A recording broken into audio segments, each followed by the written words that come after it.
They said the king could never be silenced. But one night, in the winter of 1969, inside a smoky Nashville studio, someone tried to do the impossible, to erase Elvis Presley. From his own song, the red recording light glowed like an eye, watching everything. A faint hum filled the air, the kind that lives in every old tape reel before music begins. Elvis stood at the microphone, head slightly bowed, a hand resting on the stand, breathing slow. He looked tired, but there was something sacred in that exhaustion, the kind that comes when a man has lived too much. Too fast. Behind the glass window in the control room, a quiet tension buzzed. The producer, a man who once called Elvis his brother, now sat with cold eyes and crossed arms. He had watched Elvis rise from a poor Mississippi boy to a global idol, and somewhere in that climb, jealousy had crept in. That night it finally showed its teeth. The band started soft. A few chords, a heartbeat of rhythm, and then Elvis's voice. Low, trembling, honest. It was the kind of sound that made even the most cynical man pause. He wasn't chasing perfection anymore. He was searching for something real. Maybe forgiveness. Maybe peace. Maybe just a piece of his mother's memory. But in that control room, someone whispered, "Cut the vocals." And in that instant, the world's greatest voice vanished into silence. Elvis looked up, startled. His eyes darted toward the glass. The musicians froze, their instruments still vibrating from the last note. For a moment, you could almost hear his heart beating through the walls.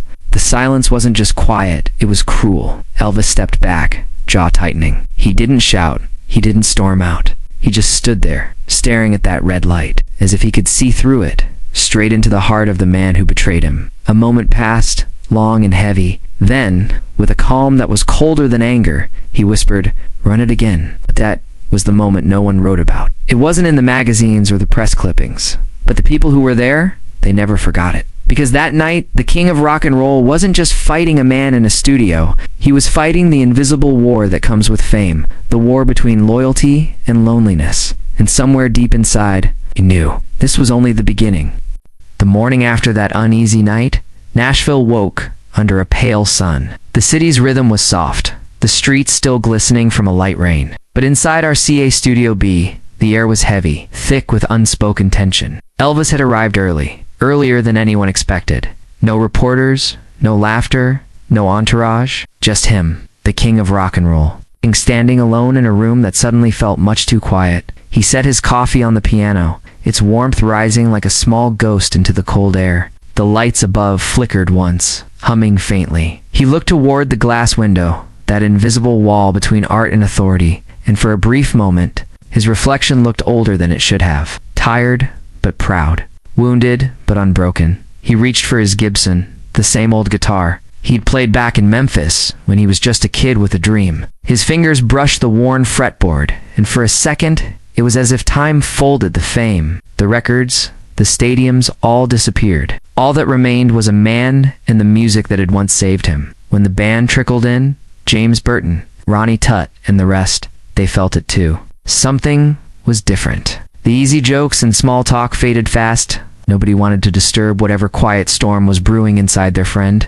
They tuned up softly, the faint hum of strings and brushes echoing against the walls. Elvis didn't turn around. He just said gently, "Let's run it from the top."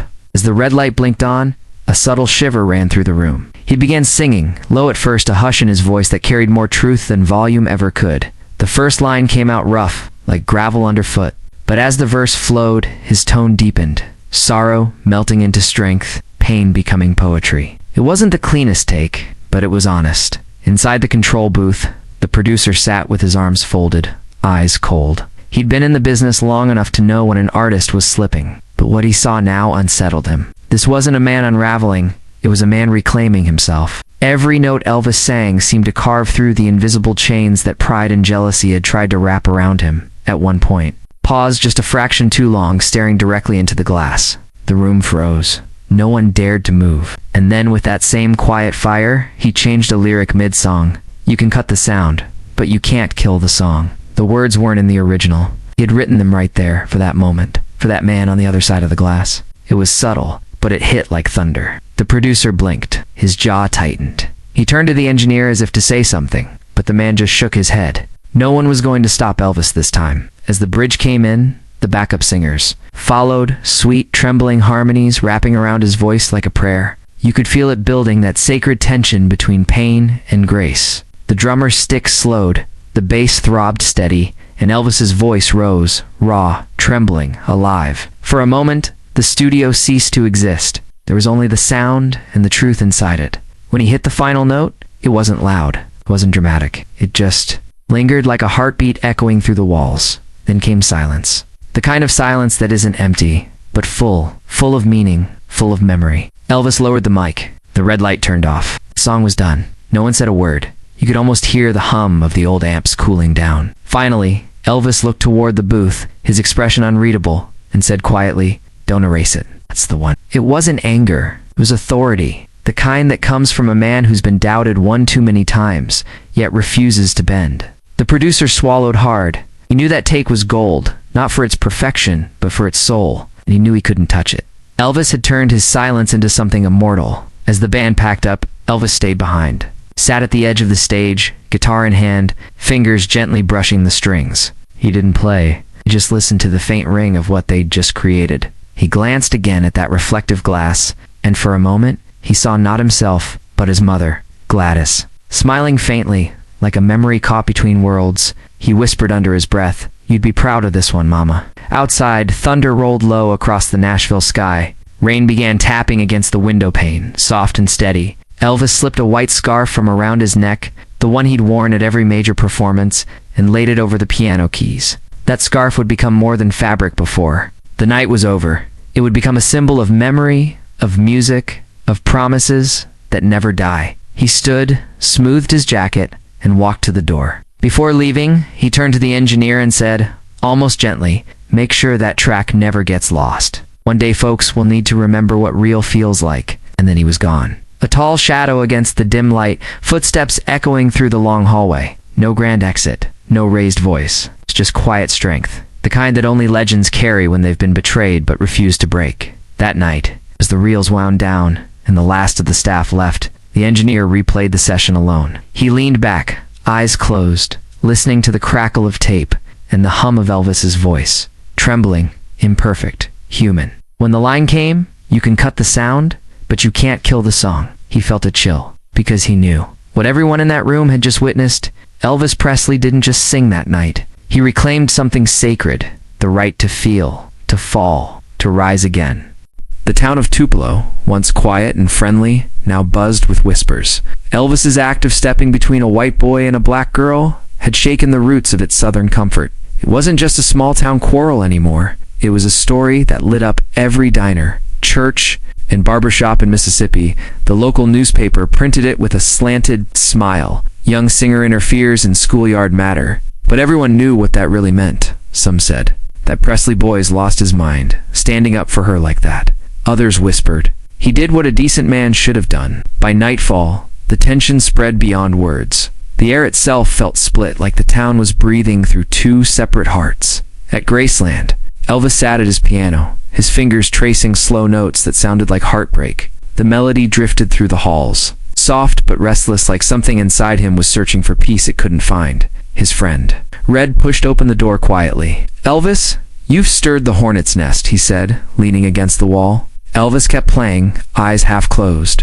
"I didn't stir it, Red. It was already buzzing. I just didn't walk away this time." Red sighed. "You know these folks. They'll twist it, make you the villain." Elvis stopped playing and looked up.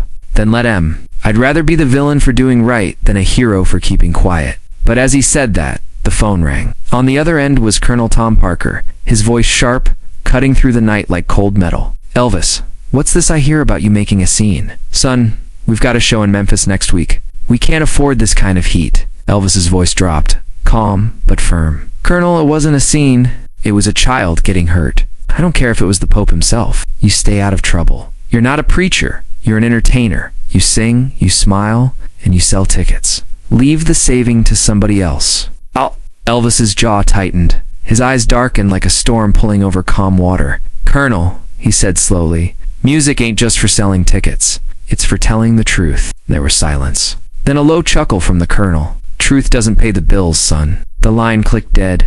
Elvis sat still for a moment, staring at the silent phone. His reflection in the piano lid looked older than it should have. A man caught between fame and conscience. Later that night, He drove out to the edge of town, the road winding through open fields, where the world seemed to breathe easier. The moon hung low, a silver witness to his thoughts. He stopped the car near a small wooden church. Its door was open, candles flickering inside. The same black girl he'd defended was there, sitting on a wooden pew beside her mother. They turned when he walked in, unsure what to say. Elvis just smiled softly. "You okay?" he asked the little girl. She nodded, shy but brave. "Mama said God saw what you did." Elvis knelt down beside her, his voice warm. "Then I hope he liked the song I played for him tonight." Her mother looked at him, weary, cautious, but grateful. "People talk, Mr. Presley. Some good, some bad. You sure you want to stand in the middle of all that?"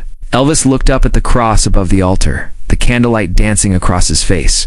"Ma'am," he said quietly, "if standing in the middle means standing with what's right, then I reckon that's exactly where I belong." For a few long seconds, the church stayed silent, except for the sound of wind slipping through the cracks in the wooden walls. Then, softly, Elvis began to hum a low, trembling tune that carried more pain than words could hold. The little girl joined him, her voice fragile but pure. Their melody filled the church, a song not for applause, not for fame, but for something sacred and unseen. When Elvis left that night, the road back to Graceland felt longer than ever. His headlights cut through the dark, but his mind was somewhere else in that tiny church, in that candlelight. In that trembling song, he knew what awaited him: angry calls, twisted headlines, maybe even boycotts. But he also knew something else. For the first time in a long while, he wasn't just singing songs written for him. He was living one. Back at Graceland, he stood at the balcony and watched dawn crawl over the horizon. The first light of morning touched his face. Tired, conflicted, but alive. He whispered to himself, almost like a promise, "If I'm going to be remembered, let it be for more than the music." And as the sun rose over the white pillars of Graceland, it painted everything in gold. The house, the fields, and the man who stood alone, caught between two worlds but still daring to sing in both. By sunrise, Elvis Presley had already become the storm. News anchors spoke his name like it was a scandal, not a song. The same hands that once clapped for him now pointed fingers. Headlines blazed. Presley's emotional outburst shocks fans worldwide. Elvis crosses a line on live TV, and beneath the noise, one truth quietly burned. They didn't understand what they'd seen. He hadn't performed for glory that night. He'd performed for love, for the dying wish of a fan, for a woman whose life had faded but whose hope still sang. But that kind of truth never makes the morning paper. At Graceland, the phone rang endlessly. Half the calls were pure devotion, half pure anger. "Elvis, we still love you. Elvis, you've changed."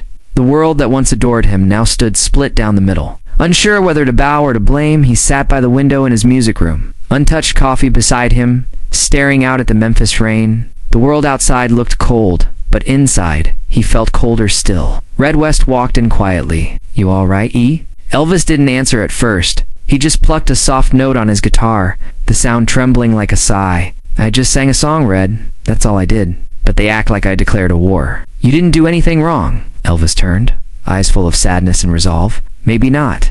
But they only love me when I sing what they want to hear." That night, the colonel called an emergency meeting. He slammed a newspaper on the table. "You see this? Every sponsor we got is nervous. They think you turned sentimental on live television, said something too emotional, too personal. You gotta fix this, Elvis. Fix it." Elvis leaned back, voice calm, but tired. "I didn't break anything." "You broke the image," the colonel shot back. "You were supposed to be the king, the icon, not the preacher. You start talking like that again, and they'll turn on you." Elvis stood, quiet but fierce. "Then let them. I ain't running from my own heart." The colonel paced, frustrated. "We're going to hold a televised interview. You'll explain yourself, say it was just an emotional moment, nothing more." Elvis shook his head. "No, if I speak again, it'll be through music." The colonel's eyes narrowed. "You do this your way, and I can't protect you." Elvis looked at him for a long moment. "Colonel, I didn't ask for protection. I asked for honesty." That was the night the final wall between them cracked. 2 days later, the studio lights were set once more. Cameras ready. The network wanted an apology. What they got was something entirely different. Elvis walked onto the stage wearing a simple black shirt. No cape. No jewels. Just the man behind the myth. The air inside the room felt electric, tense. You could hear the buzz of silence waiting to explode. He took the mic, looked straight into the camera, and said softly, "I heard some folks didn't like what I did the other night. Said it was too sentimental. Maybe it was. But you see, I ain't never been good at hiding my heart." He paused, letting the silence breathe. Then he said the words that would echo for decades. If a man can't feel sorrow for someone who's gone, he's already lost something worth more than fame. Then, without another word, he strummed the opening chords of Bridge over troubled water. His voice carried a raw, trembling power, every note a prayer, every breath a confession. There were no dancers, no lights, just Elvis, a guitar. It's a truth. And as the final line faded, I will ease your mind. There wasn't a soul watching who didn't feel something shift inside. The audience rose to their feet, not out of excitement, but reverence. It wasn't the king of rock and roll they applauded that night. It was the man behind the crown, backstage. One of the sound engineers whispered, that wasn't just a performance. That was a redemption. Elvis smiled faintly, whispering under his breath, no, son, that was just love. That moment, that broadcast became more than a show. It became a statement. The media who once criticized him fell silent. The fans who doubted him returned. And the girl he sang for? Her family wrote him a letter saying his tribute had brought them peace. For Elvis, that was enough. He didn't need the headlines anymore. He just needed the music and the quiet truth it carried. The night after the broadcast, Graceland felt impossibly still. Outside, the Memphis rain had softened into a quiet drizzle, tapping against the tall windows like a heartbeat. Inside, only a few dim lamps burned in the hallways, their golden glow brushing against velvet drapes and framed memories. Elvis sat alone in his den, the same room where laughter used to fill the air, where friends once gathered around to play cards and sing old gospel tunes.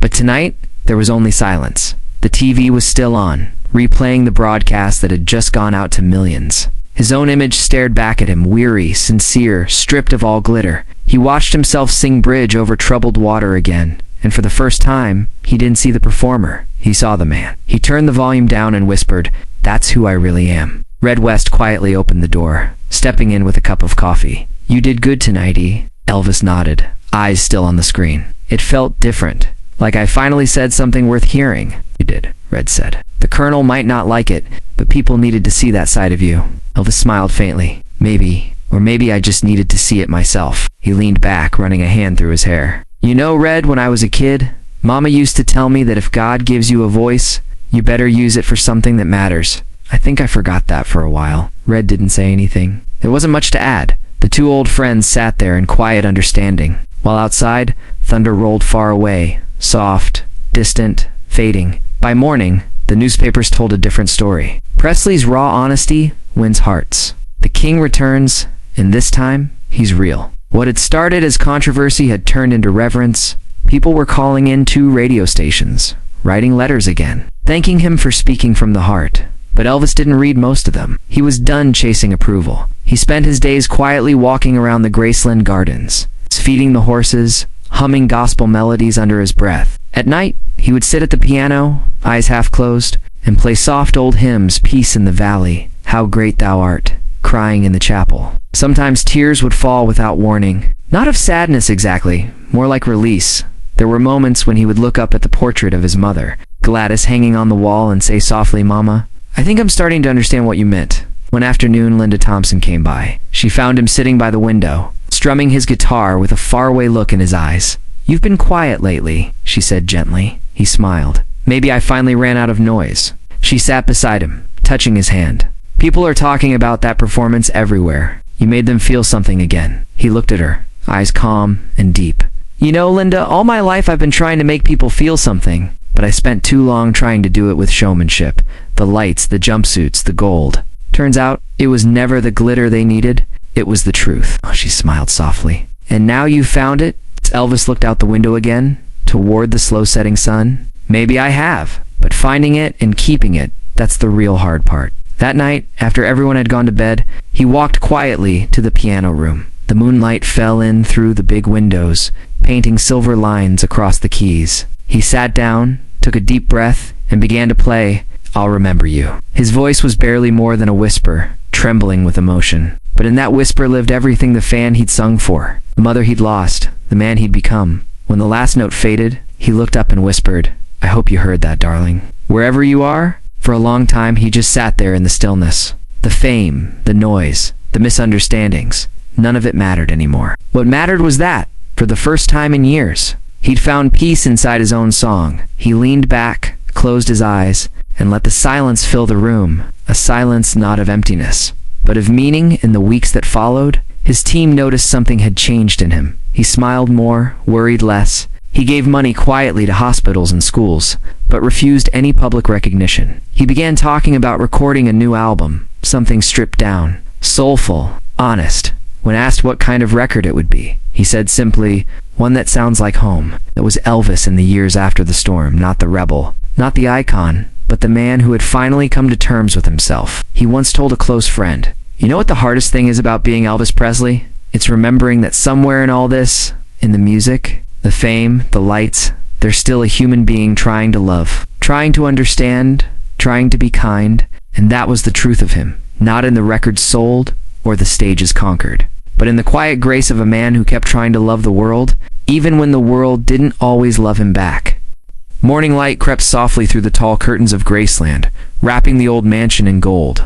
Outside, the magnolias were blooming, their fragrance drifting gently through the hallways. The world had begun to move on. Newspapers now, filled with new headlines, new stars, new scandals, but inside those quiet walls, Elvis was living slower, deeper, more honestly than he had in years. He woke early most days now, without the blinding noise of fame calling him out of bed. Instead, he'd walk out barefoot into the dew-damp grass, a mug of coffee in one hand, his robe draped loosely over his shoulders. The air was cool, the sky soft pink. He wasn't thinking about shows or sales anymore. He was thinking about peace. Sometimes, he'd hum that same melody from years before. "I'll Remember You" was no longer a song of grief, but one of connection, of gratitude. The same tribute that had once broken his voice now became a quiet hymn that steadied his heart. That song had become his symbol, his bridge between the man he used to be and the man he'd finally become. One morning, he invited a small group of friends to the music room,